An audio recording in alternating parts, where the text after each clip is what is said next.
रायगड टुडेच्या आजच्या political encounter मध्ये आता कारवाईचा विषयच तुम्ही घेतलेला आणि एवढ्या ठामपणाने सांगता की कारवाई होणारच। ज्याच्याकडे बांधकाम परवाना नसताना सुद्धा पक्की बांधकाम करून बांधलेली जी अनधिकृत दुकानं आहेत त्यांच्यावरती खोपोली नगर परिषद हातोडा फिरवणार का, की फक्त पत्र्याच्या टपऱ्याच ह्या फक्त अनधिकृत मानून त्यांना उडवलं जाणार? परंतु असं माहिती समजते की गगनगिरी आश्रमाच्या व्यवस्थापनाने त्यांच्या राजकीय वर्चस्वाचा वापर करून खोपोली नगर परिषदेला मजबूर केलेले ती कारवाई करण्यासाठी। नुसतं ह्यांच्याकडे येणाऱ्या भक्तांच्या बसेस किंवा गाड्या नाही तर ह्यांच्या येणाऱ्या पालख्या हे जेव्हा खोपोलीमध्ये एंट्री करतात तेव्हा कमीत कमी 2 तासासाठी अख्ख्या खोपोली शहराची वाहतूक ही विस्कळीत होऊन जाते। हा सगळ्यात मोठा त्रास गगनगिरी आश्रमाचा खोपोली शहराला आहे। हे पर्यटन स्थळ आहे आणि हे जर स्थानिकांना तिथे रोजगार करून देत नसेल तर खोपोली नगर परिषद यांना का सहन करते हा माझा प्रश्न आहे। पार्किंग हे अस्थायी स्वरूपाचं अतिक्रमण आहे? नाही सर, रिक्षा स्टँड याला अस्थायी म्हणू शकत नाही आपण। खोपोलीतलं एकही रिक्षा स्टँड हे अधिकृत नाहीये। नगर प्रशासनाकडनं त्याला परमिशन नाही, पोलीस प्रशासनाकडनं परमिशन नाहीये आणि सगळ्यात मोठी वाहतूक कोंडीचं कारण आज आपल्या मनमानी कारभाराने जिथे जिथे रिक्षा स्टँड बनवलेले ह्यांच्यावरती खोपोली नगर प्रशासन काय कारवाई करणार? करायची असेल तर सगळ्यांवरती का, की रस्त्याच्या दोन्ही बाजूला उभ्या असलेल्या 2 व्हीलर्स ते का लागतात? तर त्यांना पार्किंगला जागा नाही। सार्वजनिक पार्किंग साठी खोपोली नगर परिषद काय विचार करते का? खोपोली नगर परिषदेच्या मेन मोक्याच्या अनेक जागा रिकामी पडलेल्या आहेत। सध्या तिथे पार्किंग बनवा, त्या जागेवर पुढे जाऊन तुमचा काय नियोजित प्रोजेक्ट असेल ते नंतर करा, पण ते होईपर्यंत सध्या लोकांना पार्किंग तर करू द्या ना।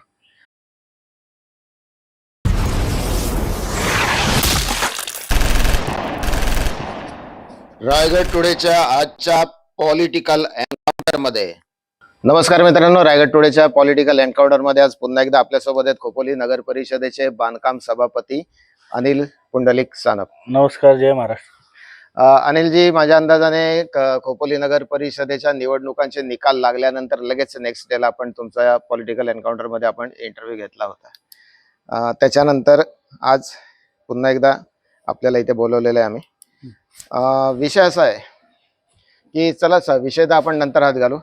सगळ्यात पहिले तर आपल्याला खोपोली नगर परिषदेच्या बांधकाम सभापती पद मिळालेले त्याबद्दल रायगड टुडेच्या सगळ्या दर्शकांकडून आपले खूप खूप अभिनंदन।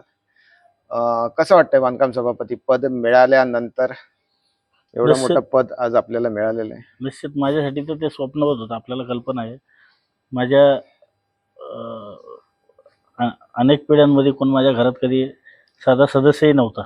पहिल्यांदा मी नगरसेवक म्हणून निवडून आलो आणि माझं दैवत कार्यसम्राट आमदार आदरणीय महेंद्र शेठ तोरवे साहेब यांनी माझ्यावर ही मोठी जबाबदारी अगदी विश्वासाने ठेवली आहे आणि ती मी पेलवण्याचा प्रयत्न करणारच, त्यामध्ये शंका नाही। आणि आपण शेवटच्या एन्काउंटरमध्ये मी जे म्हटलं होतं लगेच दुसऱ्याच दिवशी आपण घेतलं होतं, निकालाच्या दुसऱ्या दिवशी, त्यावेळेला मी सांगितलं होतं आम्ही खोपोलीच्या विकासासाठी सकारात्मक दृष्टी ठेवून काम करणार आहोत आणि यामध्ये कुठल्याही चुकीच्या गोष्टीला मी कुठेही खतपाणी घालणार नाही। मग अगदी माझ्या जवळची व्यक्ती असली तरी मी त्याचं चुकीचं समर्थन करणार नाही हे मी सांगितलं होतं आणि माझ्या कामाच्या पद्धतीमध्ये आपल्याला लक्षात येत असेल। बरं, आता बांधकाम सभापती झाल्यानंतर आता अनेक कामं आपल्या समोर येत असतील। एकंदरीत कसं आहे, म्हणजे एका कुटुंबासारखं जर वातावरण असेल नगर परिषदेमध्ये तर कुठेही कामाला अडचण येत नसतं। नगराध्यक्ष कुलदीपक शेंडे असतील, उपनगराध्यक्ष विक्रम साबळे असतील, आपण असाल, बाकी इतर विभागाचे सभापती आहेत, ताळमेळ आहे का एकमेकांशी? नक्कीच नक्कीच नक्कीच खूप छान पद्धतीने आमचे नगराध्यक्ष कुलदीपकजी शेंडे साहेब एकदम डॅशिंग नेतृत्व आहे आणि परिपक्व नेतृत्व आहे, लिडरशिप डेव्हलप आहे, ती 3री टर्म आहे आणि कुशल प्रशासक म्हणता येईल त्यांना। प्रशासनावर चांगली पकड आहे आणि सर्वांना हाताळण्याची क्षमता या धमकही आहे। खूप चांगलं काम चाललं आहे आणि सर्व त्यांना सहकार्य करतात। आमचे सर्व सभापती, आम्ही सर्व नगरसेवक एकमेकाला पूरक आहोत आणि खूप छान पद्धतीने नगर परिषदेचं काम आम्ही करण्याचा प्रयत्न चालवलेला आहे। खोपोलीकरांना या बॉडीकडनं खास करून फार अपेक्षा आहेत, कारण या बॉडीमध्ये आत्ताचे जे निवडून आलेले जे काही लोकप्रतिनिधी असतील हे एकतर सगळे एज्युकेटेड आहेत, समंजस आहेत, एक वेगळी विचारसरणी त्यांच्याकडे आहे, यंग आहेत, सगळ्यात महत्वाची गोष्ट म्हणजे। आणि त्यात आत्ता खोपोली नगर परिषदेने जी काय मोहिमेची सुरुवात केलेली अतिक्रमण हटाव ही फार खोपोलीकरांना अपेक्षा होती. आणि खास करून मी अनेक वेळा याच्यावरती बातम्या करत होतो. आपण पाहिलं असेल अतिक्रमणासंदर्भात रायगड टुडेवरती अनेक वेळा बातम्या देखील दाखवल्या गेल्या आणि आज ती खरोखर मोहीम खोपोली नगर परिषदेकडनं घेण्यात देखील आलेली आहे. कुठे ही मोहीम घेताना कौन्सिलमध्ये काय असा विरोध वगैरे झाला का? बघा आता ही जवळजवळ 3 GB झाले आमचं आणि एक म्हणजे एक बजेटची झाली, तिसरी आता. तर यामध्ये खोपोलीच्या विकासासाठी अनेक चांगले विषय आलेत काउन्सिलवर आणि विकासाची सुरुवातही झाली आहे. आपल्याला ते दिसत असेल 2-2.5 महिन्यात खूप चांगल्या पद्धतीने आमच्या नगराध्यक्षांनी लवकर पिकअप घेऊन आम्हाला सगळ्यांना सोबत घेऊन खोपोलीच्या शहराचा विकास करण्याचं काम चालू केलेलं आहे. आणि त्या विकासात बाधा येत असेल असेही काही विषय आले, जसं आता आपण जे म्हणताय, परंतु त्यात साधक बाधक चर्चा होऊन निर्णय सर्वानुमते मंजूर केले जातात.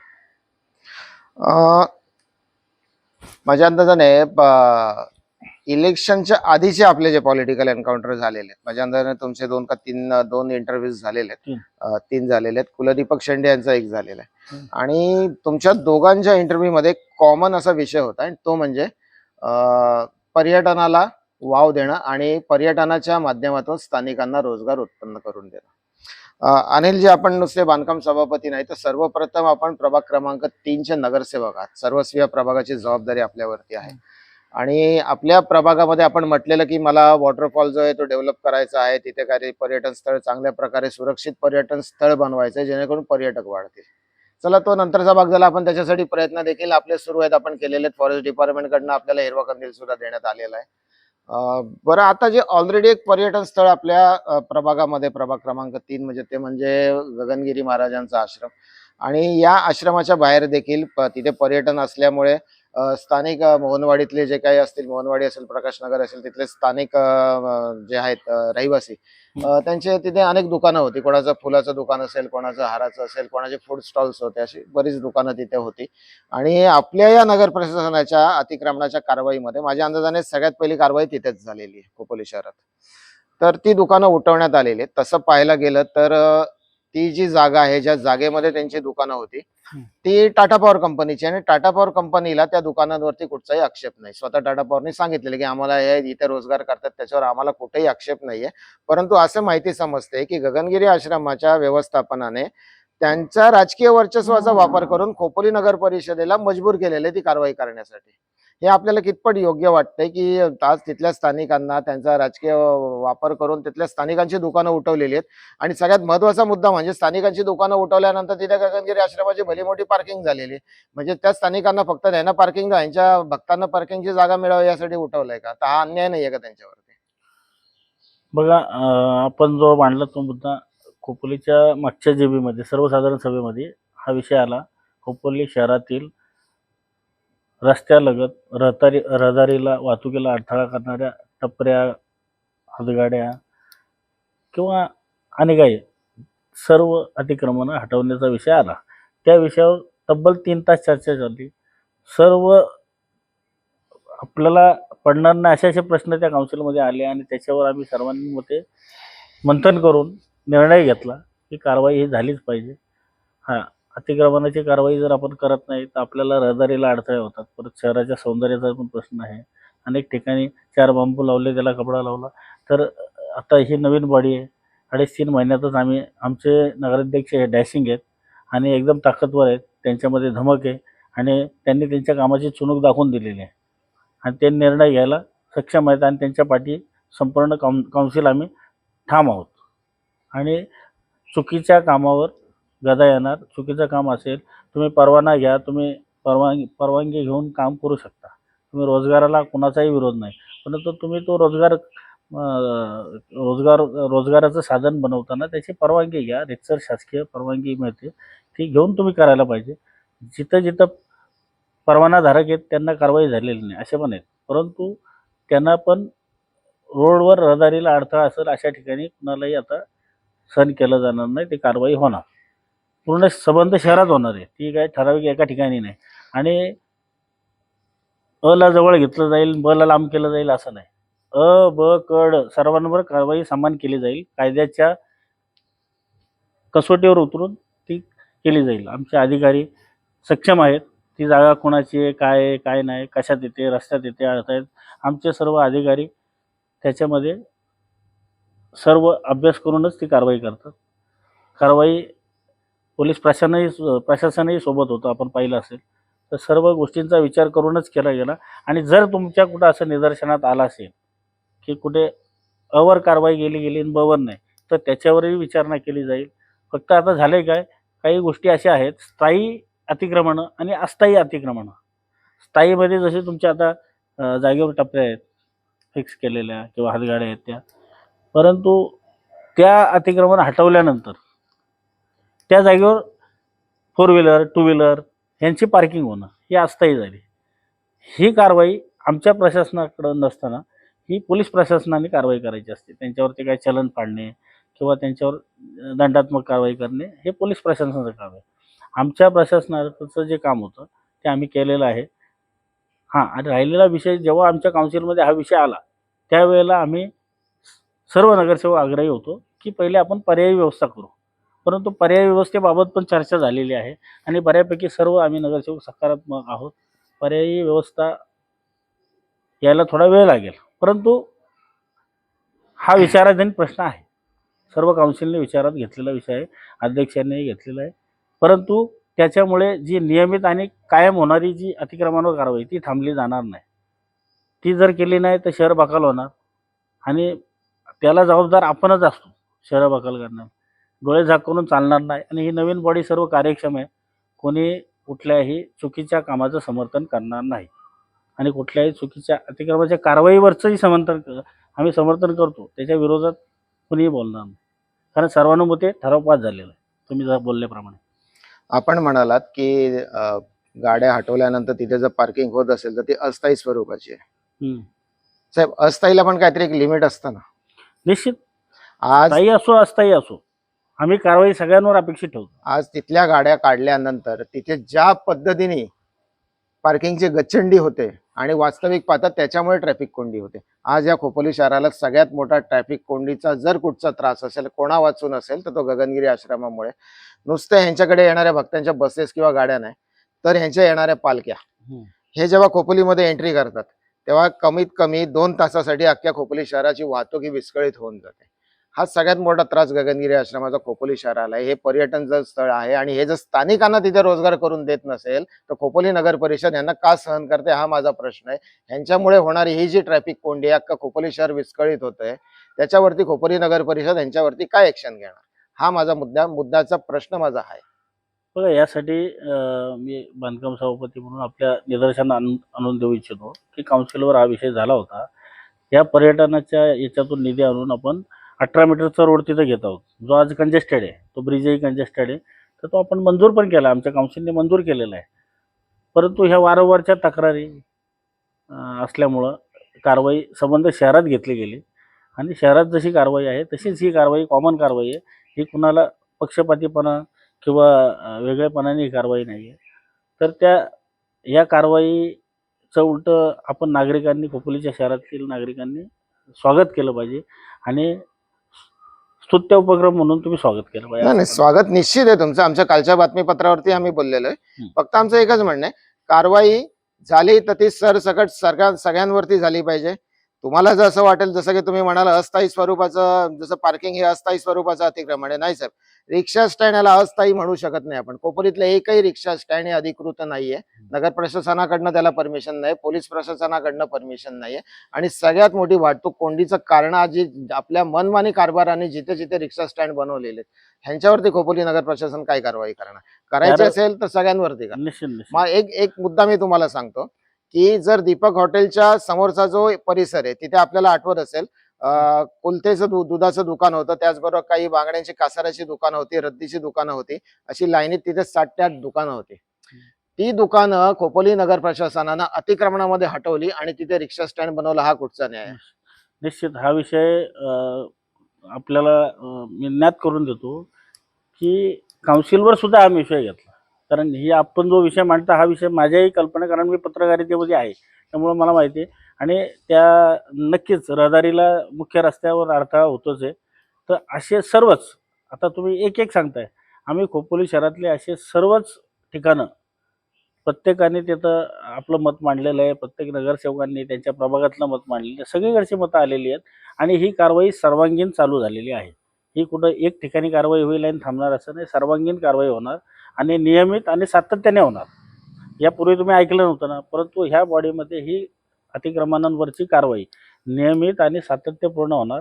जिथं जिथं म्हणून रहदारीला अडथळा आहे तिथं तिथं म्हणून ही कारवाई केली जाणार आणि शहरात रस्ते मोकळा श्वास घेतील आणि हे शहर शहराचं सौंदर्यही खुलवेल आणि राहिलेला प्रश्न ज्या लोकांच्या रोजगाराचा प्रश्न निर्माण होणार आहे त्यावरही आम्ही सकारात्मक आहोत. त्यावरही काउन्सिलने निर्णय घेण्याचं ठरवलेलं आहे की त्याच्यावर आपण काहीतरी त्यांच्या रोजगारासाठीचा एक वेगळा खाऊ गल्ली टाईप वगैरे कुठं काहीतरी असं करता येईल का, याच्या विचाराधीन आमची काउन्सिल आहे.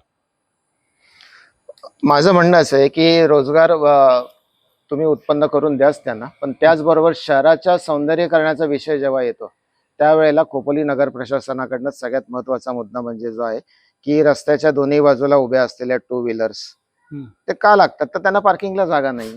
सार्वजनिक पार्किंगसाठी खोपोली नगर परिषद काय विचार करते का? खोपोली नगर परिषदेच्या मेन मोक्याच्या अनेक जागा रिकामी पडलेल्या आहेत. सध्या तिथे पार्किंग बनवा, त्या जागेवर पुढे जाऊन तुमचा काही नियोजित प्रोजेक्ट असेल ते नंतर करा, पण ते होईपर्यंत सध्या लोकांना पार्किंग तर करू द्या ना. आज किती विद्रुपीकरण दिसतंय खोपोली शहराचं की कशाही टू व्हीलर कुठेही लागलेल्या असतात, त्यांना पार्किंगला जागाच नाही तर करणार तरी काय करणार. आज जसं मला खोपोली भाजी मार्केटमध्ये जायचं असेल तर मला प्रश्न पडतो की गाडी लावायची कुठे, मग मी गाडी लावतो सागर प्लाझा हॉटेल जवळ आणि तिथून चालत जातो भाजी घेतो. आज भाजी मार्केटच्या समोर पहिले एक जागा होती बालवाड्याची, तिथे सगळे लोक पार्किंग करायचे. आज तिथेही अतिक्रमण झालं, तिथे फ्रूटची दुकानं लागली. भाजी मार्केटच्या अतिक्रमणाचा आपण विचार करा बाकीच्या मोहिमेबरोबर. नक्कीच नक्कीच आपण जो विषय जो विचारात आणला तो ऑलरेडी आम्ही सर्वानुमते सर्व विषयांवर चिंतन बैठकी झालेल्या आहेत. काउन्सिलमध्येही याच्यावर चर्चा झालेली आहे, मोठ्या प्रमाणात चर्चा होते. जे जे म्हणून आज शहराच्या विकासात अडथळे आहेत त्या सर्व विकासांवर अडथळ्यांवर तिथं सांगोपांग चर्चा होत असते. आज हा पार्किंगच्या मुद्द्यावर मी स्वतः अध्यक्षांच्या हा विषय कानावर घातलेला आहे. काउन्सिलमध्येही बोललो आहे मी आणि बरेच आपले नगरसेवक बोललेले आहेत की आपल्याकडं पार्किंगचा प्रश्न हा भेडसावणार आहे, कारण वाढती लोकसंख्या आपल्याकडे खोपोलीचा लोकसंख्या खूप वाढलेली आहे. तर आता 11च्या जनगणनेनुसार आपण 71,000च होतो. हो, त्याच्या आधी आपण 35 होतो, 3571 झालो. आता आपण 1,10,20 आसपास 1.5 ते 2 लाखाच्या घरात असू आपण, पण आपल्याकडे अधिकृत आकडा अधिकृत नसल्यामुळे माहिती बोलता येत नाही. परंतु ज्या झपाट्याने वाढले त्या आपण 1.25 लाखाच्या खाली तर नक्कीच नाही. नक्कीच नाही. तर त्या दृष्टिकोनातून सर्व काउन्सिल विचार करत असते. सांगोपांग आत्ता आम्हाला 2.5-3 महिने झाले, 3 महिने उलटले. 3 महिने झाले. तर सर्व नगरसेवक, सर्व आमचे सभापती, सर्व गटनेते आणि आमचे डॅशिंग नगराध्यक्ष कुलदीपकजी, आम्ही चांगल्या पद्धतीने काम करतोय. प्रशासनाला सहकार्य करतोय, प्रशासनही आम्हाला सहकार्य करते आणि आम्ही समन्वय साधून या शहराच्या विकासासाठी सर्व कटिबद्ध आहोत आणि चांगल्या पद्धतीने निर्णय घेतोय. फक्त आमच्या चांगल्या निर्णयाला तुम्ही आमच्या सोबत असावं, पत्रकारांनी आणि नागरिकांनी, हे मी तुम्हाला प्रार्थना करतो. आणि आम्ही जर काही चुकीचं करत असेल तर तुम्ही नक्कीच आम्हाला निदर्शनात आणून द्या आणि चुकीचं होणार नाही ही शाश्वती आम्ही तुम्हाला देतो. आम्ही कुठलीही कारवाई करताना अला जवळ करणार, ब ला लांब धरणार असं नाही. अ आणि ब आमच्यासाठी समानच आहेत. कायद्याच्या कसोटीवर तिथं कारवाई समान केली जाणार, तिथं कुठलाही भेदभाव केला जाणार नाही. कारवाई सर्वांवर समान होणार. आज तुमची तक्रार आली, तुमच्या तक्रारीवर कारवाई झाली, उद्या माझी तक्रार आली, तिच्यावरही कारवाई. प्रत्येकाच्या तक्रारीवर जिथं जर कायद्याच्या दृष्टिकोनातून कुठं चुकीचं काम दिसत असेल, अतिक्रमण असेल, अनधिकृत असेल, रहदारीला अडथळा असेल, तर त्याच्यावर कारवाई ही होणार.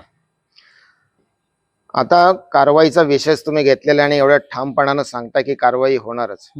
ज्याच्याकडे बांधकाम परवाना नसताना सुद्धा पक्की बांधकामं करून बांधलेली जी अनधिकृत दुकानं आहेत त्यांच्यावरती खोपोली नगर परिषद हातोडा फिरवणार का, की फक्त पत्र्याच्या टपऱ्याच ह्या फक्त अनधिकृत मानून त्यांना उडवलं जाणार? नाही, मी बघा सांगितलं, आता आपण सुरुवात केली. नाही, मी हा मुद्दामून आज जनता बघते, जनतेच्या पुढे हा मुद्दा मी विचारलेला आहे की अनेक दुकानं अशी आहेत की ती पक्की बांधलेली आहेत, पण त्यांच्याकडे खोपोली नगर परिषदेचा बांधकाम परवाना नाहीये. मग ते सुद्धा अतिक्रमणच आहे आणि हा खास मुद्दा आज मुद्दामून मी घेतलेला आहे. त्यांच्यावरती खोपोली नगर परिषदेचा बुलडोजर फिरतो का, मला हे पाहायचं. निश्चित जर असा प्रकार कुठं असेल तर तो आमच्या प्रशासनाच्या निदर्शनास आणून देईल, मी काउन्सिलवर घेईल आणि त्याच्यावर आपण कारवाई करायला कटिबद्ध आहोत. मी सांगितलं आपण कुठलीही कारवाई हेतू पुरस्सर करणार नाही. जी काय होणार आहे शहराच्या विकासासाठी आणि शहराच्या सौंदर्यासाठी कारवाई होणार आहे. ही कुठलाही हेतू ठेवून कारवाई केली जाणार नाही. ठीक आहे अनिलजी, आज आपण जो रायगड टुडेच्या दर्शकांना वेळ दिलेला आहे आणि बरेचसे मुद्दे होते जे मला ऐकून घ्यायचे होते. खोपोली नगर परिषदे बांधकाम सभा, भले ठीक आहे बांधकाम सभापती म्हणून याच्यात आपला रोल नसेल, पण तरी देखील आणि समाधानकारक उत्तर आपण दिलेली आहेत. फक्त आम्हाला आता एवढंच पाहिजे की जसं आपण म्हणताय अ ला जवळ केलं जाणं आणि दोघांवरती समान कारवाई होणार, अ ला जवळ केलं जाणार नाही, ब ला लांब ठेवलं जाणार नाही, असा विषय होणार तुम्ही नाही. पण इथंच आणि मी पण इथंच आहे. तर आम्हाला आता तेच पाहिजे, ही अतिक्रमणाची जी काही कारवाई खोपोली नगर परिषदेमार्फत केली जाते ही सरसकट सर्वांवरती कुठचाही भेदभाव न करता केली जाते आहे का नाही, एवढंच आम्हाला पाहायचंय. मी तुम्हाला पुन्हा एकदा नागरिकांच्या समक्ष सांगतो की एक संदेश देऊ इच्छितो की आम्ही हे जी कारवाई करत असताना आमचं काय वैयक्तिक हेतू नाही आहे. मी ॲज अ बांधकाम सभापती ह्या शहराचा तुम्ही दिलेली जबाबदारी मी निभवत आहे. परंतु मी नागरिकांना आणि प्रत्येकाला एक म्हणजे संदेश देऊ इच्छितो की आपण पण आपली जबाबदारी ओळखा. मी दुसऱ्याची तक्रार करत असतो, पण त्याचं वाईट करताना मला पण माझा विचार ठेवला पाहिजे. माझ्याकडनं काही चुका होता कामा नये, असं प्रत्येकाने आपली आपली जबाबदारीची जाणीव आणि भान ठेवलं पाहिजे, असं मला वाटतं. कारण तुम्ही जो मगासपासून मुद्दा घेताय तर तो मुद्दा नक्कीच तसा असेल तर त्याच्यावरही कारवाई केली जाणार आहे. कुणालाही माफी नाही.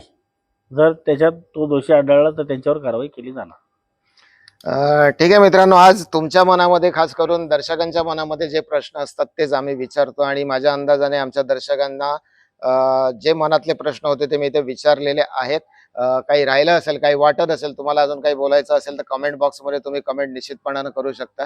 आणि अनिलजी, आज तुम्ही रायगड टुडेला जो काही वेळ दिलेला आहे त्याबद्दल आपलं खूप खूप धन्यवाद. आणि जी काही कारवाई खोपोली नगर परिषदेकडनं केली जाते तर सर्वच खोपोली नगर परिषदेच्या सर्व सभासदांना रायगड टुडेच्या दर्शकांकडनं खूप खूप अभिनंदन त्या कारवाई संदर्भात. नमस्कार, धन्यवाद. जय भीम, जय महाराष्ट्र.